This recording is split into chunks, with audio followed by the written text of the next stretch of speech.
하나님 말씀의 제목은요, 환경을 넘어선 승리라는 제목으로 하나님 말씀 증거하도록 합니다. 오늘 본문의 말씀은요, 읽었듯이 어떤 내용이냐, 포로로 사로잡혀간 이스라엘 백성들에게 예레미야가 편지를 씁니다. 이 편지는 물론 하나님께서 이 포로된 백성들에게 주시는 메시지겠죠. 그 내용을 살펴보면 이런 겁니다. 너 지금 바벨론에 포로 잡혀가 있잖아. 근데 니네 이스라엘 백성들은 한마디로 그 땅에서 잘 먹고 잘 살라는 겁니다. 다른 생각하지 말고 어쩌합니까? 잘 정착해서 살라는 얘기예요. 그래서 농사도 짓고 텃밭도 가꾸고 그 열매도 먹고 심지어는 결혼해서 애도 숨풍숨풍 잘 낳고, 그리고 자기 그 살고 있는 땅이 마치 자기의 땅인 양 그 땅의 평화와 축복을 위해서 기도하면서 잘 살라고 얘기하는 겁니다, 여러분. 이 말씀이에요. 근데 이 말씀이 참 어떻게 보면 야, 이건 뭔 말이지? 싶을 수도 있을지 모르겠습니다. 왜냐하면요, 우리나라로 치면 이런 겁니다. 일제시대 때 징용돼서 혹은 일본으로 끌려갔습니다. 근데 끌려간 사람들한테 뭐라고 얘기하느냐? 한국으로 돌아올 생각하지 말고 거기서 터잡고 잘 살아. 애 낳고 직장 구하고 결혼하고 또 그 땅이 잘 되기 위해서 막 기도해가면서 그러고 살아라 라고 이야기하는 겁니다. 여러분이 지금 현재 이스라엘 상황이요, 참담하고 암담하기 그지없습니다. 나라가 망했습니다, 여러분. 그런데 하나님은 이런 상황에서 오히려 거기서 잘 살라고 얘기하니 이 말이 참 받아들여질까 싶기도 합니다. 오히려 어떻게 보면요, 너희는 내게 기도해가지고 그 땅이 회복되기를 위해서 기도하고 바빌론이 멸망되기를 위해서 기도하고 빨리 돌아오기를 위해서 기도해라. 그리고 독립군들은 와서 빨리 독립전쟁을 하고 뭐 이런 게 해야 좀 길어지 않을까, 좀 설득력이 있지 않을까 싶은데 그렇게 말씀하고 있지 않다는 겁니다, 여러분. 않다는 거예요. 오늘 말씀을 가만히 묵상해 보면서요, 이런 생각이 들었습니다. 이 말씀이 현대 우리에게 어떤 적용이 될 수 있을까라는 생각이 드는데 현대 사회도요 비슷한 것 같습니다, 여러분. 어떤 의미에서 비슷하냐? 하나님의 말씀이요 사로잡혀진 세상에 살고 있어요. 즉 하나님의 말씀과 기준이 이 땅의 기준과 말씀이 되어가지고 올바로 서 있지 못하고 이렇게 저렇게 변질되고 또는 많은 사람들에 의해서 음해가 되고 또 땅에 추락해 있는 시대가 요즘 시대가 아닌가라는 생각을 하게 됩니다. 진리와 공의가 땅속으로 떨어진 그런 시대가 요즘 시대가 아닌가라는 생각이 듭니다. 그러면서 과연 이 시대의 그리스도인들은 어떻게 살 것이냐? 원래요, 근본적으로 보면요, 이 땅은요 누가 권세를 잡았어요? 사탄이 권세를 잡았어요. 공중권세 잡은 사탄, 그 공중권세에서 죄의 우리가 그 밑에서 죄의 종노릇하고 살아갑니다. 우리가 죄의 자유로울 수가 있어요, 없어요? 없어요. 그런 상황에서 살아갈 때 우리한테 뭐라고 말씀하시는지, 우리가 이 세상 살면서 어떻게 살아야 되는지 이 메시지를 통해서 우리에게 주시는 것들이 참 많다고 생각합니다, 여러분. 요즘 시대도 봐도 그렇죠, 여러분. 보면은요, 참 보면 시대가 그런 것 같아요. 뭐가 진리인지가 막 헷갈리지 않습니까? 매스컴에 보면요, 막 이 얘기 저 얘기 나옵니다. 좌판이, 우판이, 앞판이, 뒷판이 막 이러면서 막 그냥 별 얘기 다 나와요, 여러분. 그래가지고 이게 진짜인지 저게 진짜인지 알 수가 없습니다. 댓글도 보면 사람이 신실하게 자기 의견 쓰는 게 아니라 댓글 동원 부대가 있죠. 심지어는 국정원에서 사람 사가지고 막 그냥 댓글 막 달게 시키고, 모르는 사람들은 사람이 이만큼 했나 보다. 유튜브 같은데 좋아요 누르는 것도 마찬가지예요, 여러분. 진짜 사람들이 그거 좋아서 누르는 건지 아니면 동원된 무대에서 그러는 건지 참 의심의 눈을 안 할 수가 없는 게 요즘이죠. 또 요즘 사건이 터졌죠. 옛날에 박근혜 전 대통령 있을 때 뭐였습니까? 최순실 사건. 그 최순실 태블릿 PC가 아주 결정적인 증거고 중요한 역할을 했잖아요. 근데 요즘 밝혀진 거 아십니까, 여러분? 그 태블릿 PC가 최순실 거 아니래요. 최순실의 PC가 아니고 누구 거냐면요, 청와대 행정관이었던 김한수라는 사람 겁니다. 그래가지고 그 윤석열 지금 그 검찰총장인가 위증죄 걸로 걸려 들어가고 막 이런 얘기 좀 나와요. 그게 밝혀졌다고 얘기했잖아요. 그런 거 보면서요 느껴지는 게, 야, 이건 뭐지? 우린 그때 다 속았잖아요. 전 국민이 다 그렇게 알았을 거 아니에요. 근데 시간이 지나니까 또 밝혀지는 거예요. 뭐가 진실이고 뭐가 거짓이라는 거죠. 막 이런 것이 너무 헷갈리는 시대를 살아가고 있습니다, 여러분. 살았어요. 음모와 조작이 난무한 시대, 이런 시대에 우리 그리스도인들은 어떤 모양으로 살아갈 것이냐.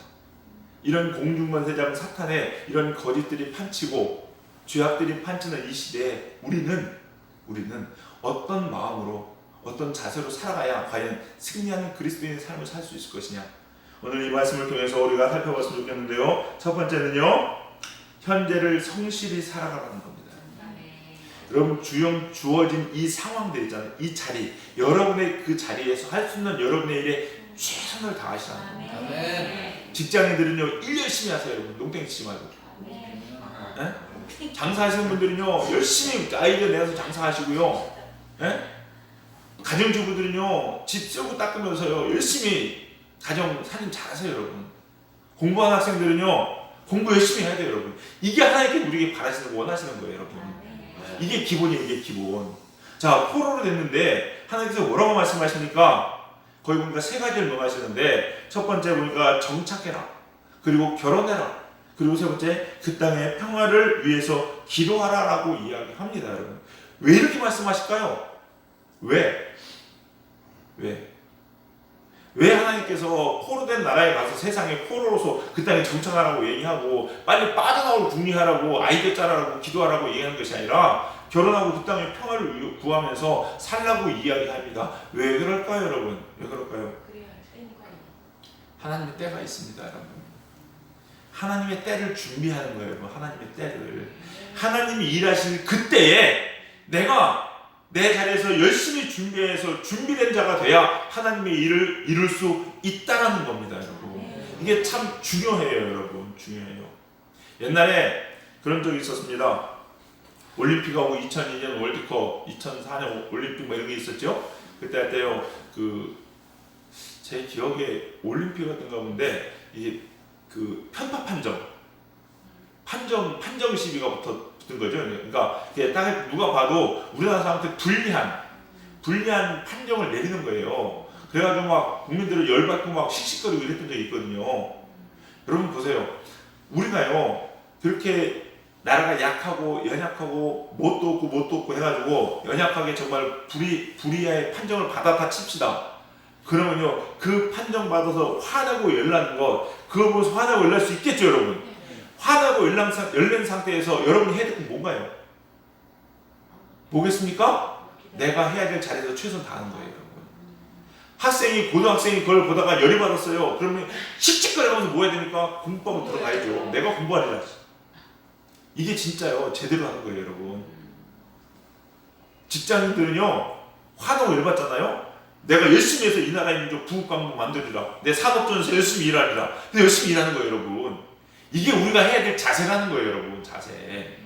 너무 중요합니다, 여러분. 그래서 있는 자리에 최선을 다해서 하나님이 우리에게 기회를 주실 때, 하나님의 때가 이를 때에 그 일을 감당할 수 있는 사람이 돼야 돼요, 여러분. 돼야 돼. 이게 이 세상을 살아가는 지혜고, 이 세상에서 하나님의 뜻을 이루는 방법이에요. 요즘 기도하시는 분들 혹은 또 설교 읽다 보면 나오는 것 중에 하나가 뭐냐면요, 통일시대입니다. 들어보셨나요? 북한 통일된다고 얘기합니다, 여러분. 통일된다고. 뭐 해야 될까요? 준비해야 됩니다, 여러분. 준비해야 돼요. 뭐 통일 되겠어? 그냥 놀지? 이게 아니에요, 여러분. 통일을 준비하는 사람이 통일됐을 때 그곳에서 하나님의 일을 할 수가 있어요. 할 수가 있어요. 그래서 바벨론 포로했다고 낙심할 것이 아니라 그냥 거기서 열심히 살라는 거예요, 여러분. 옛날 히틀러가 유대인들을 죽일 때 어떻게 했습니까? 그 수용소에서 어떤 사람들 죽인지 아세요, 여러분? 딱 봐가지고요, 제일 비실비실거리는 사람 순서로 데려갔어요. 그래서 갑자기 지금 그 철학자 이름이 기억 안 나는데, 유리창을 깨서 수염을 다 맨날 피나면서 수염 깎고 견디고 어쩌한 것처럼 운동해가면서 말이야, 언제 죽을지 모르지만 안 죽는다는 생각으로 그냥 문화로 열심히 정말로 말고한 사람처럼 살고 살더니 결국은요, 끝까지 안 죽었잖아요. 살아났잖아요. 갑자기 그 사람 이름이 기억 안 나는데, 그거예요, 여러분. 지금 내 상황이 안 좋고 뭐 한다고 낙심하고 좌절할 것이 아니라요, 지금 있는 사람이 열심히 최선을 다해서 일하는 것이 중요하다는 겁니다. 나라도 그렇고 우리 개인의 삶도 그렇다는 거예요, 여러분. 세상 돌아가는 거 보면서 여러분 한심하죠, 여러분. 동성애부터 시작해서 막 그냥 진짜로 생각이 없는 막 진짜 하나님 말씀을 전혀 막 그냥 반대되는 이상하게 세상을 이끌어가는 걸 보면서 여러분 어떻습니까? 한심하지요? 답답하죠. 그럼 뭐 해야 돼요, 여러분? 가 싸울 거예요? 아니요. 열심히 살림하시고 일하시고 공부하시고 기도하셔야 돼요. 그게 우리 해야 될 일이라는 거예요. 근데 이걸 못하게 하는 게 있는데 뭔지 아십니까? 바로 마음인데요. 이 미움의 마음, 원망의 마음, 분노의 마음. 삐뚤어진 거죠, 여러분. 왜 예수님께 하나님께서 예레미야를 통해서 그 성읍의 평안을 빌라고 얘기했을까요, 여러분? 그 성읍이 잘 되길 위해 지금 포로되어 있는 바벨론 원수의 나라인데 내 나라를 망가뜨린 나라인데 그 땅에 평화를 빌려고 한 이유는 뭘까요, 여러분? 거기가 잘못되면 누구부터 죽어요? 나부터 죽어요. 포로부터 죽인다고요. 근데요, 이게요, 안 되는 건 왜 그렇습니까? 미움의 마음이 있으면 이게 안 돼요. 진짜 위해주고 사랑하는 영혼의 마음으로요, 품고 기도하라는 거예요, 여러분. 그러니까 우리도 마찬가지입니다, 여러분. 스포츠 같은 거 보면요, 편타 판정 나오고 막 분하죠. 축구 좋아하시는 분들 알 겁니다. 손흥민이 경고받아서 3일 동안 그랬잖아요. 근데 그 퇴장당해가지고 잘 모르시죠? 네. 괜찮습니다. 저 알고 있으니까. 퇴장당했는데 그거랑 똑같은 일이 얼마 후에 다른 팀에서 있었는데 그 친구는 퇴장 안 당했어요. 더 심했는데. 그러면서 거의 미국 영국 방송에서도 얘기합니다. 왜 이게 무슨 저거냐고 얘기하면서 손흥민 너무했다고, 너무 심했다고 심판이 얘기하는데, 그거 보면서요, 흥분해 있고 화낼 게 아니라 뭐 해야 됩니까? 기도해야 된다는 거예요. 공부해야 된다는 겁니다, 여러분. 이 마음에 사로잡혀 있으면요, 아무것도 안 돼요. 생각해보세요. 그거 보고 열받아가지고 오늘 공부 안 했어. 씩씩거리고서. 그럼 어떻게 될까요? 내 인생에 마이너스예요, 여러분. 마이너스. 남 미워하고 원망할 시간이 있는 게 아닙니다, 여러분. 지금 주어진 현재 열심히 사는 여러분 되시는 주님의 간절히 축원합니다. 두 번째, 우리가 이 시대에 살아갈 때 환경을 너무 승리하기 위해서 어떻게 해야 되느냐? 속임수에 속지 말아야 됩니다. 속임수에 속지 말아야 됩니다. 거기 8절에서 9절 보니까요, 뭐라고 나오냐? 거짓 선지자들, 점쟁이들, 미혹하는 사람들이 와가지고 꿈이라고 얘기하고 해가면서 하나님께서 우리를 곧 회복시켜 주실 것이다. 니네 다 될 것이야. 금방 돌아갈 것이야. 막 이렇게 얘기한다는 거예요. 근데 이거에 속지 말라는 겁니다, 여러분. 속지 말라는 거예요. 사람이요, 되게 연약해져 있잖아요. 갈급해져 있죠. 그때요, 그 사람이 원하는 포인트를 딱 집어주면 사람이 확 넘어갑니다. 확 넘어가요. 포로된 사람한테 제일 바라는 게 뭐겠어요, 여러분? 자유죠. 복으로 돌아가는 거죠. 근데요, 거짓 선지자 와가지고요, 예레미야는 70년입니다 라고 얘기하는데, 이러고 있는데, 그래 좀 빨리 되면 안 되나? 빨리 되면 안 되나? 하나님 좀 땡겨주시면 안 돼? 이러고 있는데 거짓 선지자 와가지고 2년이면 간다. 이러면요, 예레미야 교회가 있고 거짓 선지자 교회 2년이 있습니다. 여러분 어느 교회 가실 거예요? 그래, 거짓 선지자 2년 교회 가는 거예요, 여러분. 거기 가는 거예요, 여러분. 근데 이거 속지 말라는 거예요, 여러분. 속지 말라는 거예요. 우리 삶도 마찬가지입니다, 여러분. 이렇게 우리의 가려운 곳을 긁어준다고 이게 다 되는 게 아니라는 거예요, 여러분. 무조건 잘 되는 게 아닙니다. 여러분 희망 고문 아시죠? 희망 고문 들어보셨죠? 희망. 자꾸 희망을 줘가지고 고문하는 거예요. 안 되는데 잘 될 거야. 정말? 잘 될 거야. 오늘 안 됐어. 안 되는데요. 내일은 잘 될 거야. 정말? 또 희망 가지고 하루하루 살아가는데요. 그렇게 1년, 2년, 3년, 4년, 5년, 10년 돼도 계속 그냥 벅거려요. 여러분 근거 없는 희망은요, 그 진짜 희망 고문입니다, 여러분. 뭐가 있어야죠, 여러분. 하나님께서요, 이스라엘 백성을 회복시키기 위해서 어떻게 하든지 분명한 길을 가르쳐 줍니다. 그리고 내일을 준비하면서 살라고 이야기합니다. 근데 내일을 준비하는 거 없이 막연히 그냥 잘 될 거야, 잘 될 거야, 잘 될 거야. 이게 다 희망 고문이라는 거예요, 여러분. 이게 사람을요, 결국 사람을 병들게 하는 겁니다. 죄송합니다. 한국교회가 정말 이런 일을 많이 했습니다. 많이 했어요. 영적으로 회개하지 아니하고, 잘못된 거 잘못됐다고 이야기하지 못하고, 병들에는 고쳐줄 생각 안 하고, 괜찮다, 하나님의 사랑이 하나님이고 괜찮을 거야, 잘 될 거야, 잘 될 거야. 바뀌는 게 있어야 잘 되죠, 여러분. 바뀌는 게. 근데 그거 없는데 무조건 그냥 잘 된대. 사랑 하나님이래요. 축복 주신 하나님이래요, 여러분. 그러니 결국 뭡니까? 계속 희망봉이 온 거예요. 근데 잘 돼요, 안 돼요? 안 돼요, 여러분. 근거 없는 거예요, 근거 없는 거예요, 여러분. 여기에 속지 말아야 된다는 겁니다. 사랑의 하나님 맞죠, 여러분? 축복의 하나님 맞죠? 이 말에 틀리다는 게 아닙니다, 여러분. 사랑의 하나님이시기 때문에 오늘 채찍질 할 수 있다는 걸 아셔야 돼요. 축복 주시려는 하나님이기 때문에 잘못된 건 잘못다고 얘기하고 너 이렇게 살면 죽어라고 이야기하는 거예요, 여러분. 맞잖아요, 여러분.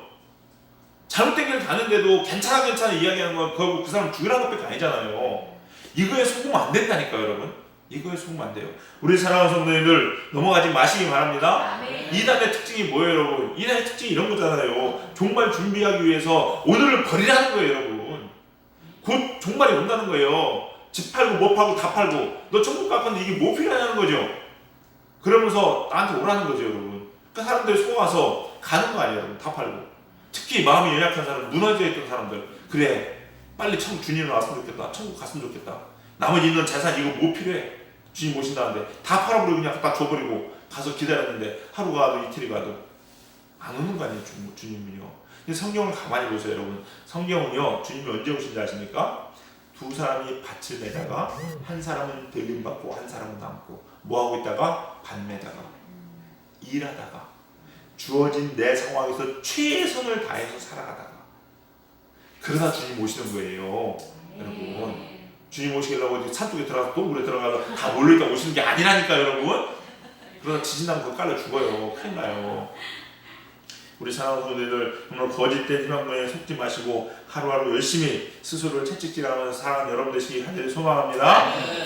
세 번째, 우리가 이 세상 살 수 있는 비결은 무엇이냐? 승리할 수 있는 비결은 신실하신 하나님께 마음을 두시는 여러분 되시기 바랍니다. 신실하신 하나님, 여러분 포로 생활을 한 자들에게 열심히 산다고 뭐 얼마나 희망이 있겠습니까?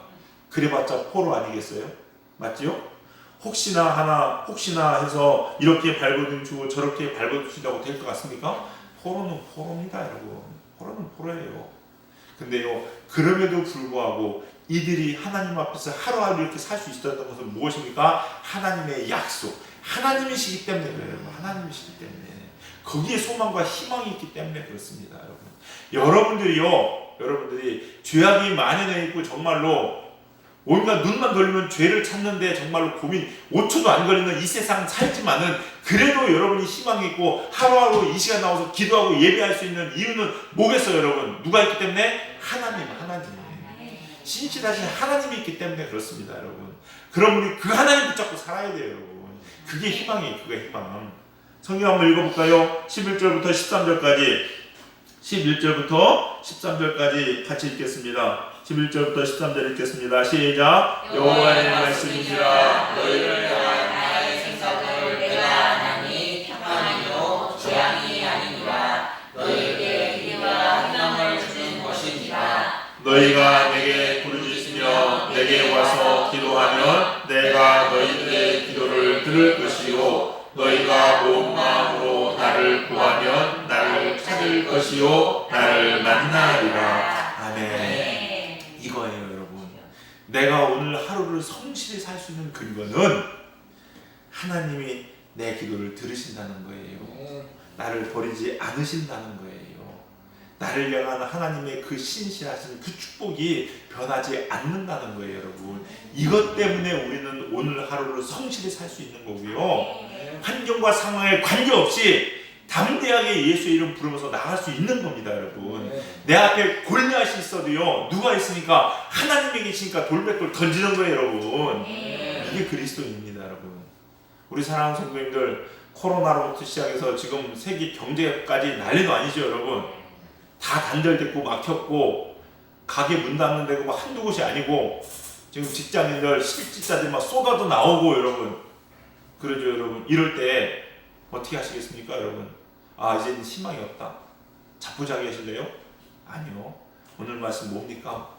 열심히 경작하시고요, 결혼하시고 축복 빌면서 하루하루 성실히 살아가세요. 그리고 하나님 없는 막연한 그냥 에이 잘 되겠지라고는 이런 희망 고민에 넘어가지 마시고요, 이란의 소리들에 현혹되지 마시고 누구 바라보면서 하나님 바라보면서 오늘도요 주님 오심을 예비하면서 열심히 살아가시기 바랍니다. 그리고 무엇보다도 중요한 거 뭡니까? 오늘 말씀 나왔죠. 내게 부르짖으며.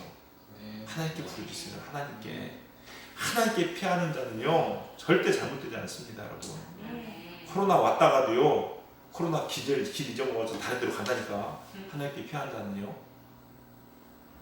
다른 사람 다 안 되고 실직해서 힘들다고 가게 문을 척척척 닫는 순간에도요 하나님께 피하고 하나님께 부르짖는 사람은요 하나님께 뭐라고 들으신다고. 포로기에서도 포로된 사람 중에서도요 다니엘 같은 사람 나오고요, 스룹바벨 같은 사람 나오고요, 에스라 같은 사람 나오잖아요. 에스더 같은 사람 나오고요, 여러분. 그게 뭐예요? 이 포로기에서 하나님께 부르짖는 사람, 온 마음으로 하나님을 찾는 사람, 남들 다 한 데서 가게마다 다 망한다고 이야기하고 사업도 휘청휘청거리고 코로나 때문에 밖에 돌아다닐 수 없는 이 상황에서도 부르짖는 사람들은 하나님께서 세우셔가지고 하나님의 일들을 이루시고 하나님의 뜻을 이루시고 축복해 주십니다.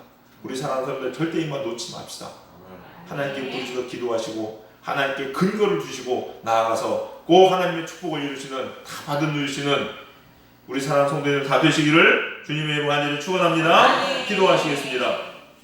사랑과 은혜가 풍성하신 주님 감사합니다. 오늘 또 하나님의 귀한 음성을 저희가 듣습니다. 하나님, 우리를 향한 주님의 생각이 얼마나 귀하고 복된 생각인지요. 우리의 생각과 다르지만은 결국 우리에게 축복 주시고 복 주시기 위하심에 감사드립니다. 하나님이 하나님을 믿는 믿음으로 살아가게 도와주시옵시고 이런 하나님께 날마다 부르짖는 저희들 되게 하여 주시옵소서. 낙심하거나 좌절하여 주저앉아 있는 어리석은 인생 되지 않게 하여 주시옵시고 하나님을 믿는 믿음 위에서 하루하루 우리에게 주어진 삶을 기도하면서 이루어가는 저희들 되게 하여 주시옵소서. 그래서 하나님께서 일하실 때에, 하나님께서 세우실 때에, 하나님의 뜻을 이루실 때에 주님 앞에 쓰임받는 귀한 우리 젊은이께 모든 성도님들 될 수 있도록 축복하여 주시옵소서. 감사드리며 예수님의 이름으로 기도했사옵나이다. 아멘.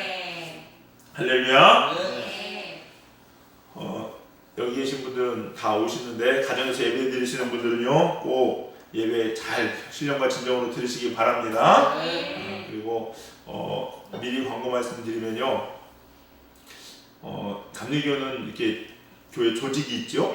조직이 있습니다. 그래서 총회가 있고 연회가 있고 지방회가 있고 교회가 있습니다. 있는데 삼남 연회에서 감독님, 연회 제일 수장이죠. 감독님 서신으로 오늘 서신이 내려왔는데 뭐라고 내놨냐, 우리가 정부의 협조해서 공식적으로 교회에서 온라인 예배를 드리거나 또 모이는 것을 자제하는 것은 4월 5일까지 정부가 약속한 날들이 다 이후에 돌아온 주로 마감이 됩니다. 그래서 우리가 이제는 공식적으로는 교회 다 같이 답변하고 이러진 않고 온라인 예배 드리거나 그러진 않거든요. 난저 또 서신에서 아직까지 코로나가 잠잠해진 건 아니죠. 교회 상황에 따라서 알아서 하도록 그렇게 권위를 부여했습니다. 근데 우리 교회는 당분간은 이렇게 가야 될 것 같은 생각이 들어요. 여러분 동요하지 마시고 또 열심히 더 모이기 힘쓴 여러분 되시기 바랍니다. 여러분 이거 잊으면 안 돼요. 교회는 누가 지키십니까? 하나님이 지키십니다.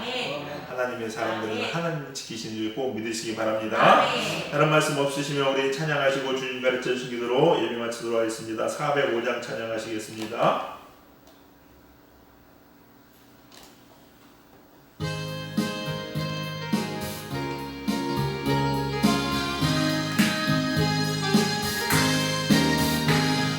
주